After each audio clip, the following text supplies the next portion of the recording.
DNA moves in mysterious ways. There are now 6 billion people alive on the Earth.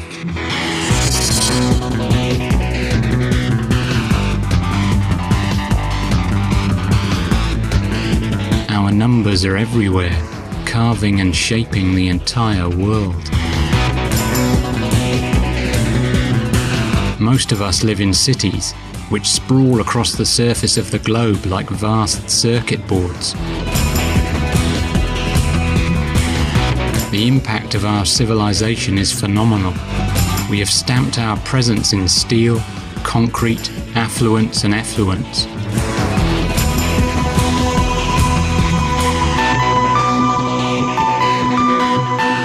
Cities beguile us with their splendor. Information bombards us at every turn.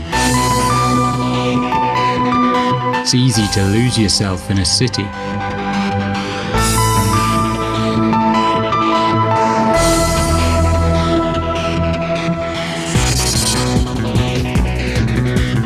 Buildings soar to the sky and amaze us with their architectural finesse.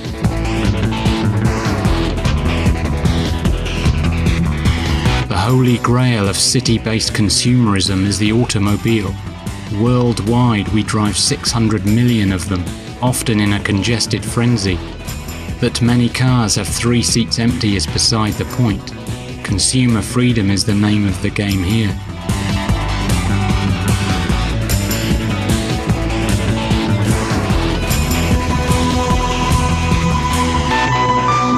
Like our cars, city life can be slick and fully automated.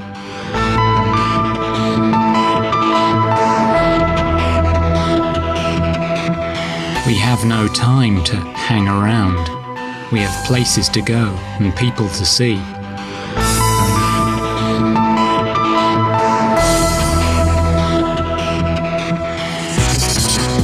The march of human progress seems unstoppable.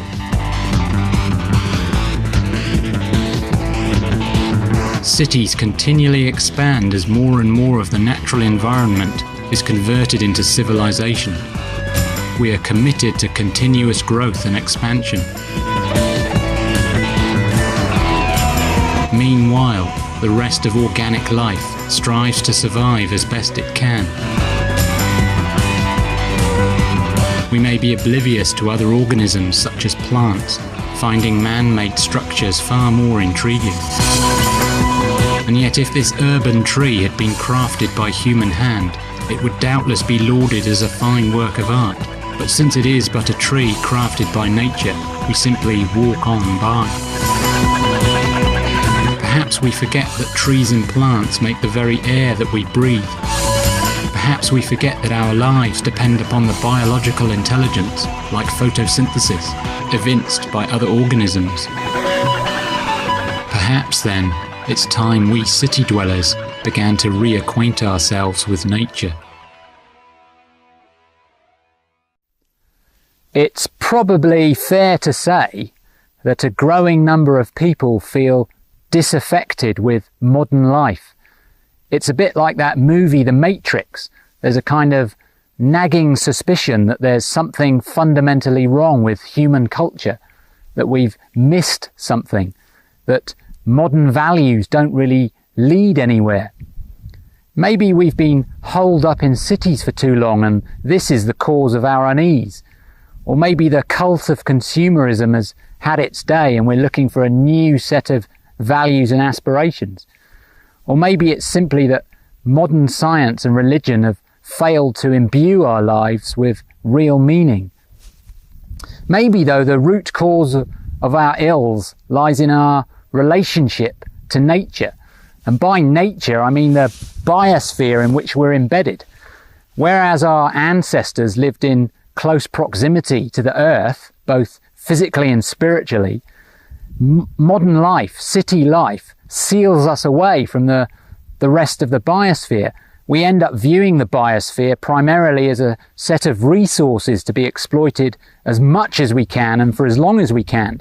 Maybe it's this kind of attitude towards life on Earth that we take it for granted and act often in ecologically destructive ways. Maybe it's this that lies at the heart of the spiritual malaise that many of us feel.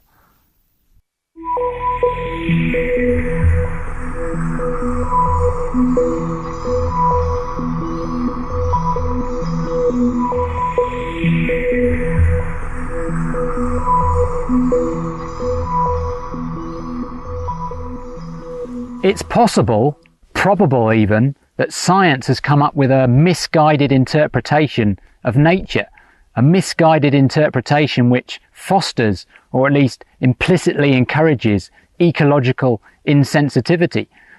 After all, science teaches us that nature is essentially a meaningless accident. The ultimate explanation for the universe is that it sprang out of nothing and for no reason. Yeah, as Terence McKenna said, if you can believe that, you can believe anything.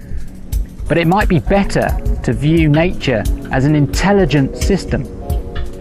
This would mean that evolution could be viewed as the way that this intelligent system expresses its creative potential over time. After all, the most complex things in the known universe are organisms. Where did organisms come from? They evolved. Therefore, the notion that nature is an intelligent system is a sound idea. At the least, it's an idea worthy of debate. At the most, it may signal a healthy paradigm shift. In fact, if Mother Nature is indeed replete with wisdom and intelligence, then she ought to provide us with an antidote with which to combat our ecological destructiveness, a kind of strong medicine that can instill within us a profound ecological awareness. And Mother Nature does provide such an antidote. Appropriately enough, it grows in the ground.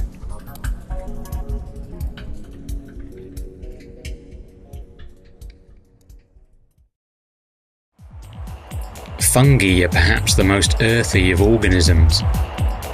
They can appear in many strange shapes and colours. The bulk of their body lies under the ground or inside dead wood and consists of a network of mycelial threads. What we commonly call mushrooms are the fruiting structures of fungi, which burst into the open air in order to distribute their spores.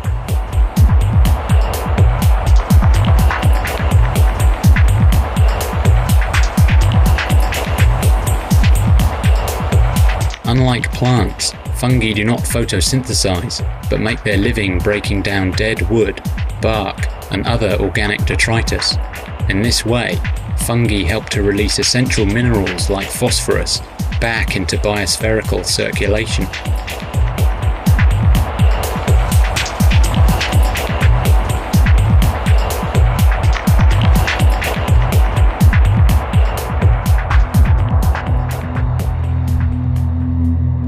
Despite dwindling habitats, there is one kind of fungus which has managed to thrive by the wayside. Its properties can only be described as extraordinary.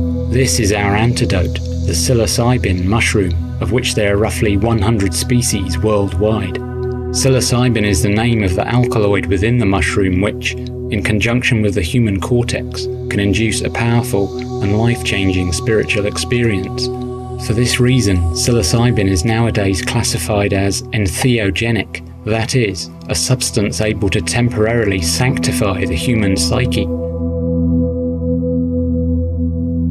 Psychoactive mushrooms of one kind or another have long held a place in folklore and literature. In Alice in Wonderland, for example, Alice eats a mushroom in order to change size. But our psilocybin story concerns the legacy of this man, Gordon Wasson. Having spent 30 years investigating the cultural use of mushrooms, Wasson travelled to Mexico in 1955 to learn more about the sacred mushroom ceremonies reportedly occurring there. Wasson had to seek the aid of a shaman, for it is the shaman who, traditionally, holds knowledge of entheogenic plants. Under the guidance of a shaman named Maria Sabina, Wasson became the first European on record to consume psilocybin, an auspicious occasion to say the least. Wasson was so amazed by the visionary effects of the Mexican mushroom that he went on to write a popular article about his experiences, thereby informing the world of this strange new natural resource. Subsequently, samples of the mushroom were grown in the laboratory. The active ingredient was isolated and thence named. The writer Aldous Huxley also experienced psilocybin and wrote of its virtues. In his last book, a utopian novel entitled Island, a sacred mushroom known as moksha medicine is employed as a sacrament, and yet Huxley never realized just how widespread his beloved moksha medicine was, that it was not restricted to Mexico, but was to be found growing throughout the very island of his birth. This is the kind of idyllic habitat which the European psilocybin mushroom favours, the Lake District in the heart of the British Isles, the kind of mystical landscape conjured up in Tolkien's Lord of the Rings. It is here in the wild meadows and pristine green valleys, and alongside the paths walked by Wordsworth, that psilocybin mushrooms can be found. Diminutive and half-hidden, overlooked by most visitors, the entheogenic mushroom is part of one of Mother Nature's more undercover operations, a gift of healing and transcendence delivered through stealth. Historically, psilocybin mushroom use has been associated with the spectacular Mayan and Aztec civilizations in and around Mexico. These Mayan relics, for instance, known as mushroom stones, are thought to indicate the Mayas' reverence for psilocybin. South of Mexico, in Colombia, native cultures crafted numerous gold statues adorned with strange circular motifs. On the back of this statue, however, are some thin stems which confirm that psilocybin mushrooms are represented. Likewise, in ancient India, hundreds of religious hymns were dedicated to Soma, a divine plant without root or leaf. Many Vedic scholars now believe that the legendary Soma was an entheogenic mushroom of some kind.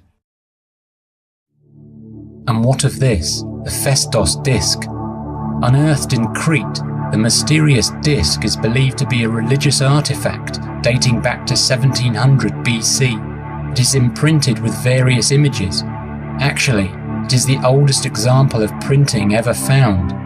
The various icons stamped into its surface have yet to be deciphered. One side of the disc bears images with an uncanny resemblance to European psilocybin mushrooms. Even the stem is pictured. As yet, however, historians have failed to acknowledge and to investigate this compelling resemblance. Despite their illustrious role as a sacrament, psilocybin fungi remain illegal in many parts of the world. In America, for example, whilst it is legal to possess a loaded gun, it is illegal to possess the mushroom. In Britain and many parts of Europe, the mushroom has escaped prohibition as long as it is not processed in any way. However, since poisonous mushrooms may be picked by mistake by an interested seeker, psilocybin fungi have understandably remained on the periphery of culture. They are truly a thing of the wild and do not lend themselves to mass-market consumerism. Yet the incredible psychological effects of this mushroom demand our attention. It's as if we had spent our lives holed up in a dark cave and were being cajoled outside in order to get a better perspective on the meaning of life. So what's it actually like to step outside the confines of conventionally perceived reality? To answer this, we must now venture to the very heart of the psilocybin experience. It begins, as with all significant voyages, with feelings of trepidation. Once the journey is commenced, there is no going back. To consume psilocybin is to consume the truth, and one must be prepared to accept all that follows in the wake of the sacramental act. As the effects proceed, there may be a short period of mild disorientation.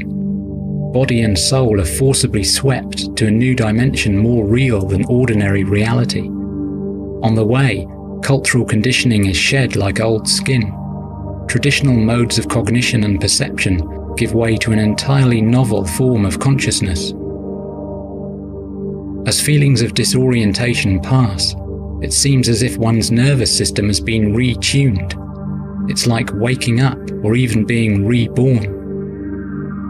one eventually arrives at a state of mind so enhanced, so coherent, that the interconnectedness of all things becomes breathtakingly apparent.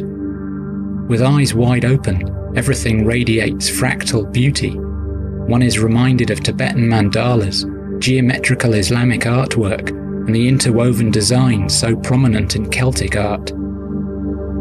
With eyes closed, colourful visions unfold, so complex and so laden with intent as to suggest communion with a transcendental intelligence.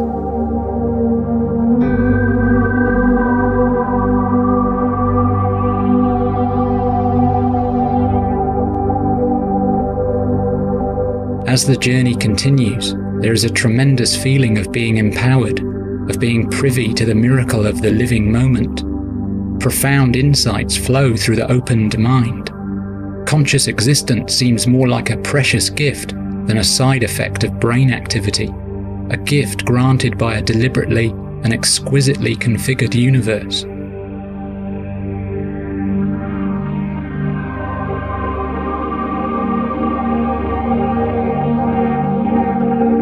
One is thrust deeper and deeper into the mystery of being. As the entheogenic action of psilocybin reaches its peak, sacred realms of experience become accessible, and of this little can be conveyed in words.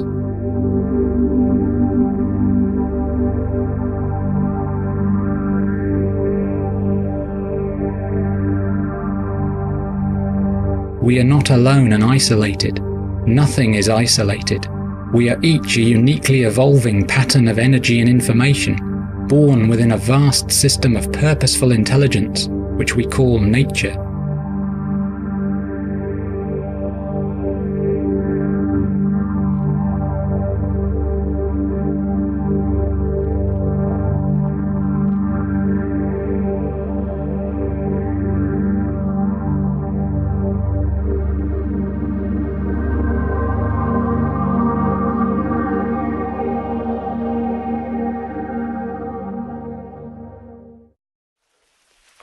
Psilocybin fungi are far too controversial and too wild to ever become a popular part of the human diet.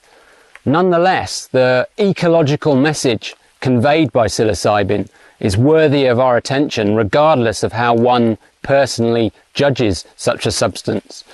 And the message is quite simply this: if the great swathe of humanity spread across this planet is to maintain health and prosperity, then we simply must regain a right relationship with nature. And to do this requires, at least in part, that we begin to acknowledge the intelligence within nature. Nature is not some dumb and mindless thing. It is rather a distributed form of self-organizing intelligence. Human intelligence, on the other hand, might be impressive, but it's not in the same league as the intelligence of nature. We may, for example, tinker with DNA, but we did not design DNA. We may juggle genes and chromosomes, but we did not invent them. We may even destroy entire ecosystems for our own ends, yet we cannot rebuild those ecosystems.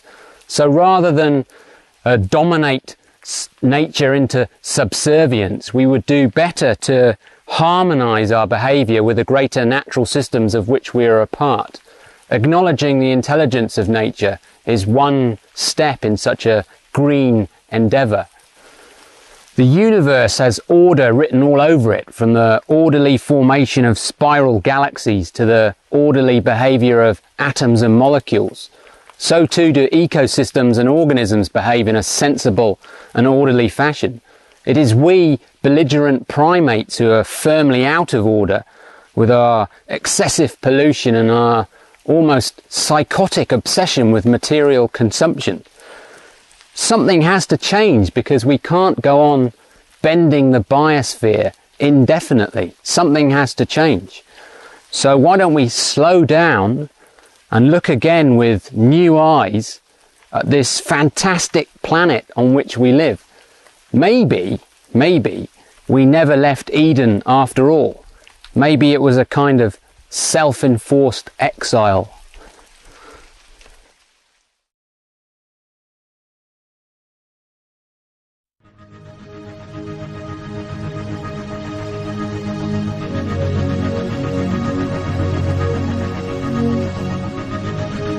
It is indeed a fantastic planet.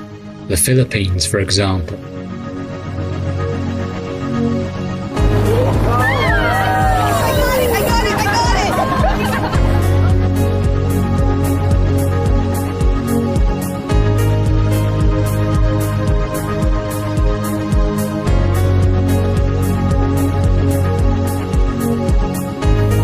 A vision of paradise, a perfect day, infinite blue sky, crystal clear water.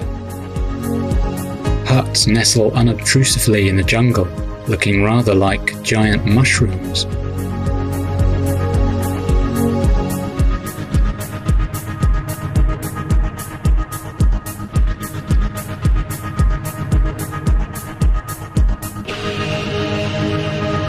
The oceans here are teeming with life, in all shapes and sizes.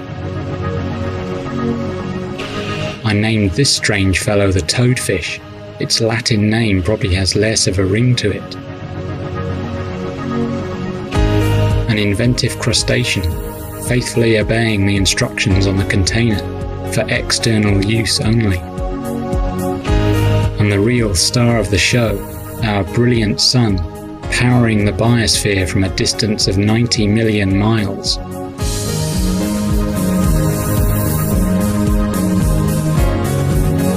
Travel, they say, broadens the mind. It certainly makes us aware of the diversity of the Earth's living surface.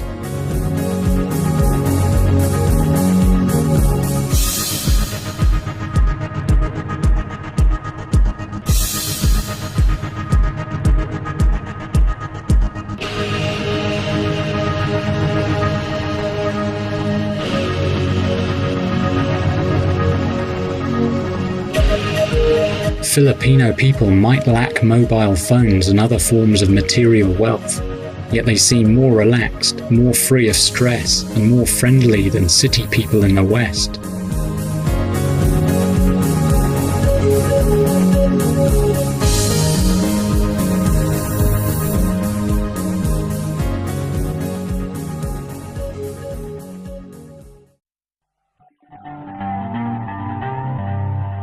America.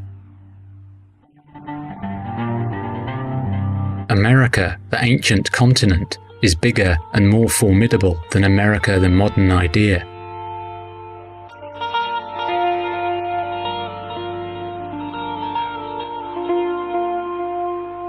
It is a vast and spectacular landscape. The concept of deep time comes to mind, the realization that the Earth's surface has been subject to constant change for some 4.5 billion years.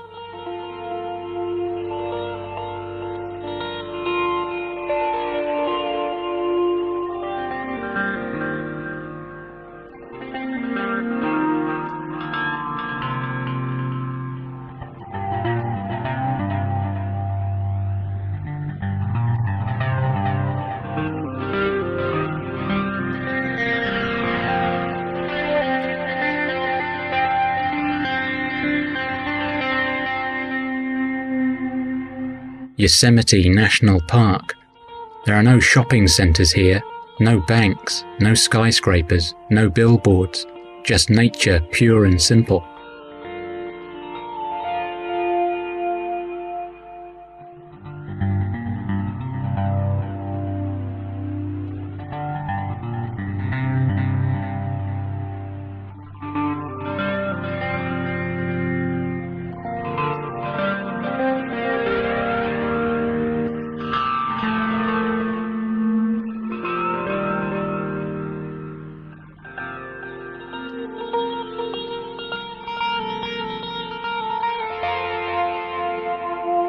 The giant redwood tree, one of the world's largest organisms, a staggering expression of DNA.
Australia, another inspirational continent, another taste of Eden.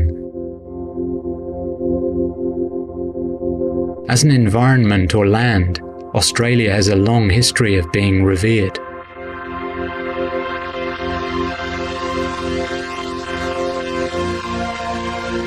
There's nothing like a walk in a Queensland rainforest to shake off the city. You are surrounded by a compact web of organisms, all feeding back upon one another in sensible ways. The result is a healthy and self-balancing ecosystem, the very essence of what the biosphere is all about.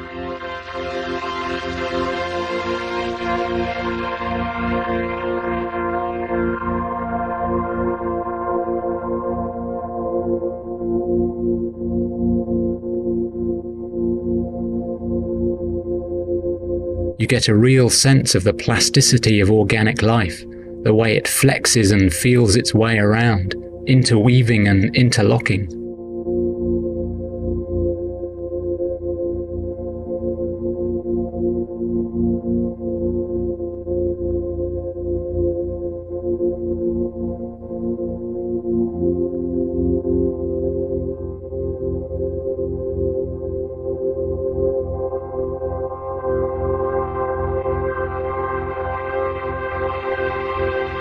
More exquisite expressions of DNA, from the angelic and the sublime to the cuddly and sleepy.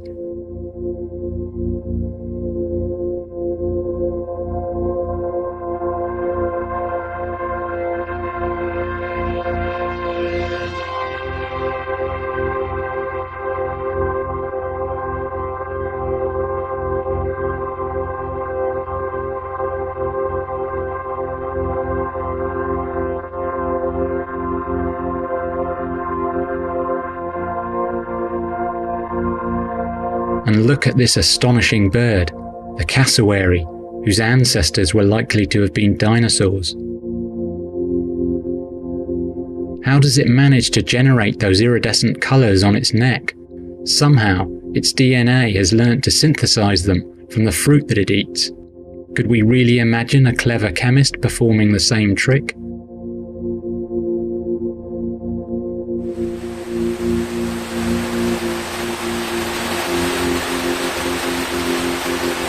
Through the process of transpiration, rainforests manage to create their own local weather systems, ensuring that water is constantly being recycled betwixt land and sky. Destroying a rainforest interrupts the cycle and can leave a landscape dry and devastated. For some reason, this knowledge seems lost on many developers. Is it really feasible to sell a large legacy of integrated biological wisdom?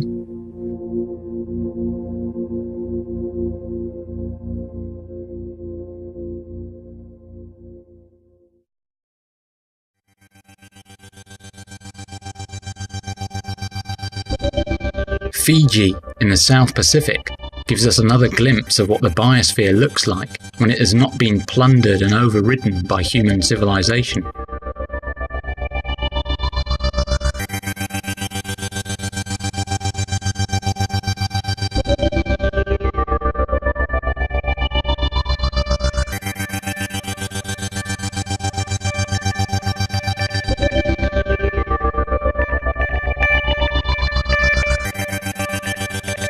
The isolated beaches in Fiji are dangerous. There are coral reefs out there which can astonish a man to death. Apart from the usual array of plastic bottles which are washed ashore, the beaches are strewn with seeds, shed by plants which have learned, through evolution, to use the ocean as an effective means of seed dispersal. Each seed is like a computer program, written in digital DNA, sealed in a buoyant and protective packet, and delivered far and wide. It's a fine example of natural intelligence at work.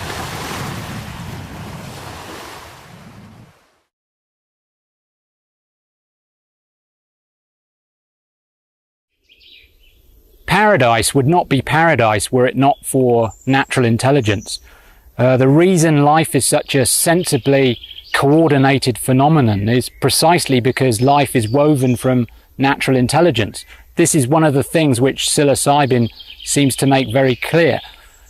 Biological science also reveals the intelligence within life, only most biologists tend to overlook it. What we call DNA can be said to represent natural intelligence in a compressed and encoded form. The natural intelligence within the DNA of this giant redwood tree pine cone, for example, is what can transform these small individual seeds into the largest trees on the planet. There is information in here on cell reproduction, differential cell function.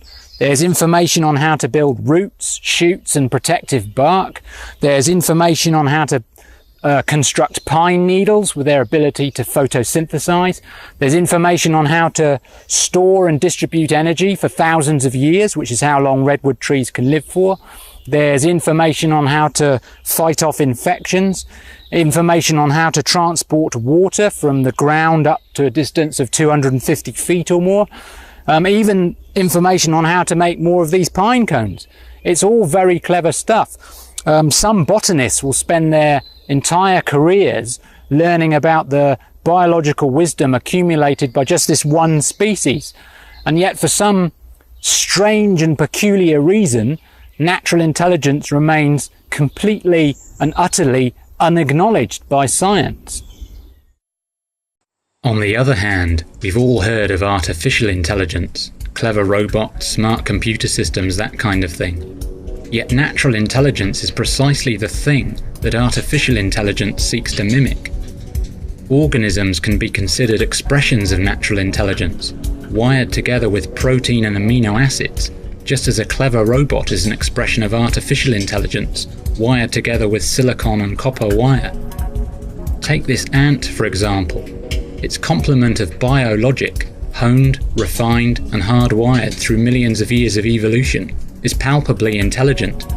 Ants can metabolize, respire, reproduce, locate food, build communal nests, and learn about new terrains. They can even communicate with one another in a chemical language. In other words, everything about their biological and behavioral makeup is sensible and intelligent to a certain degree. If this were not so, they would not be fit and would not exist. In a real way, ants, like other insects, are small sophisticated machines engineered by nature with the use of molecular DNA.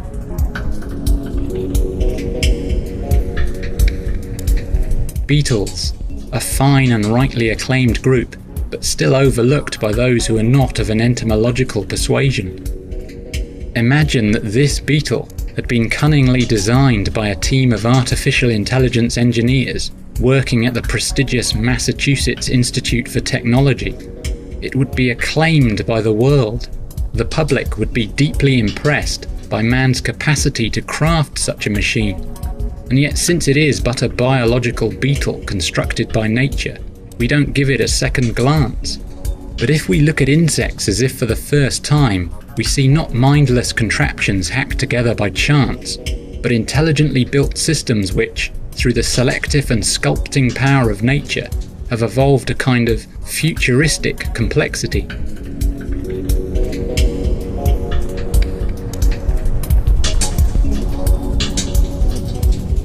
Flying is not to be sniffed at either.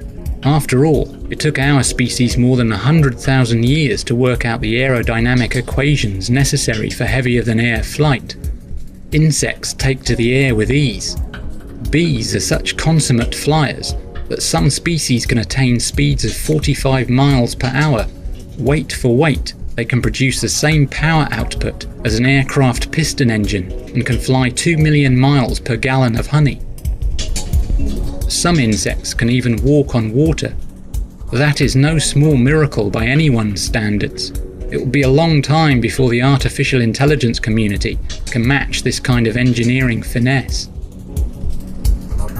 And as for dragonflies, well, their visual systems are so perfected that they can see through 360 degrees and somehow process all the information at once. It's another example of the natural intelligence encoded within the dragonfly genome.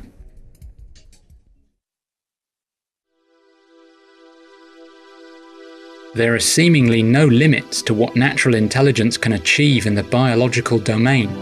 Before they metamorphosize, many insect larvae spin themselves cocoons fashioned from silk. In terms of weight, silk is stronger than steel. The spinneret mechanism within the larvae, through which protein molecules are carefully arranged so as to form and distribute silk, can only really be appreciated as an instance of natural intelligence. So too do the larvae's acrobatic talents indicate the intelligence hardwired into its DNA. Metamorphosis is remarkable. It demonstrates the sheer transformative power of DNA. To reorchestrate this precise arrangement of 1 billion cells into this precise arrangement. If one encounters a butterfly whilst under the influence of psilocybin, it can be an almost mythical event. Futuristic machines is an understatement, and yet conventional science teaches us that these organisms are no more than the outcome of a blind and utterly non-intelligent process. A disservice, I fear. Ingenious expressions of natural intelligence at least comes closer to the mark.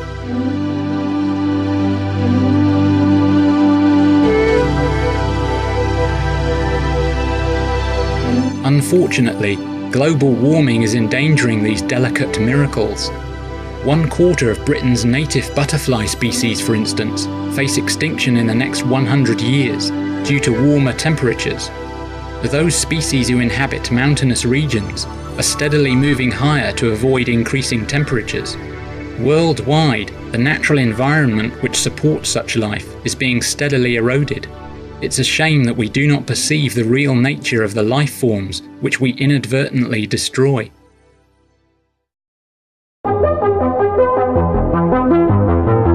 The plant kingdom is also worth a reappraisal. The entire web of life, ourselves included, depends upon a fundamental example of natural intelligence embodied by our botanical friends here, namely photosynthesis, the process through which sunlight is converted into metabolic energy. All plant species perform this feat regardless of what morphological form they take.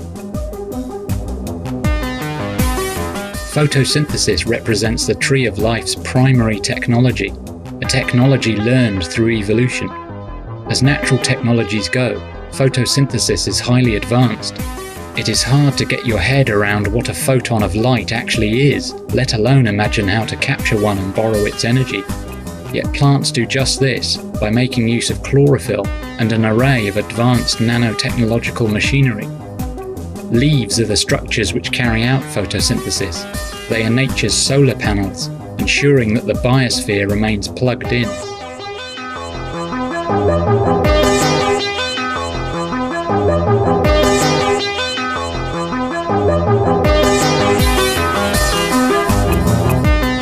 Apart from performing photosynthesis, leaves can also serve as protection.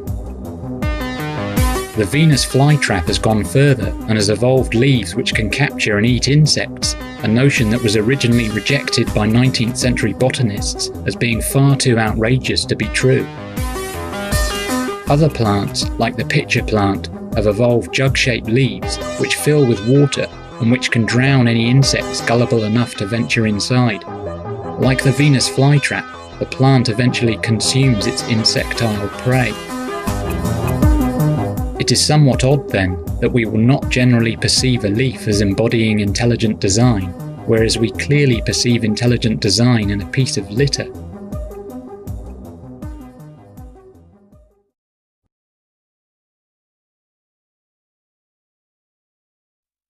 The young Charles Darwin had keen eyes.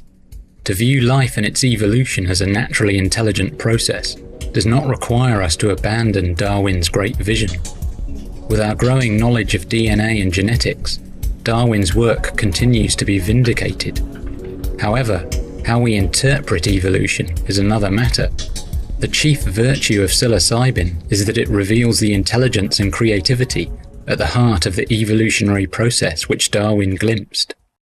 These days, no reasonable person can dismiss evolution out of hand. Take a close look at the flipper on this seal. There are finger bones underneath. This seal's ancestors were creatures of the land. Gradually, over millions of years, its genes have been shaped by natural selection so as to express a body more adapted to life in the ocean. At this point in time, the seal is a land mammal wearing its own tailor-made wetsuit. The same evolutionary transformation, but in reverse, can be seen in this snail. Snails are mollusks, and most mollusks live in the ocean, which is why we find shells on the beach. For whatever reason, the ancestral lineage of this snail left the ocean and became adapted to life on land. Like the seal, its genes and its biological form reveal its evolutionary history. Go back far enough in time and our own ancestors were likely to have been amphibians of some kind, maybe like this salamander. Amphibians go through one stage of their lives with gills. The human fetus also passes through a gilled stage during its development. This clearly demonstrates our own evolutionary history.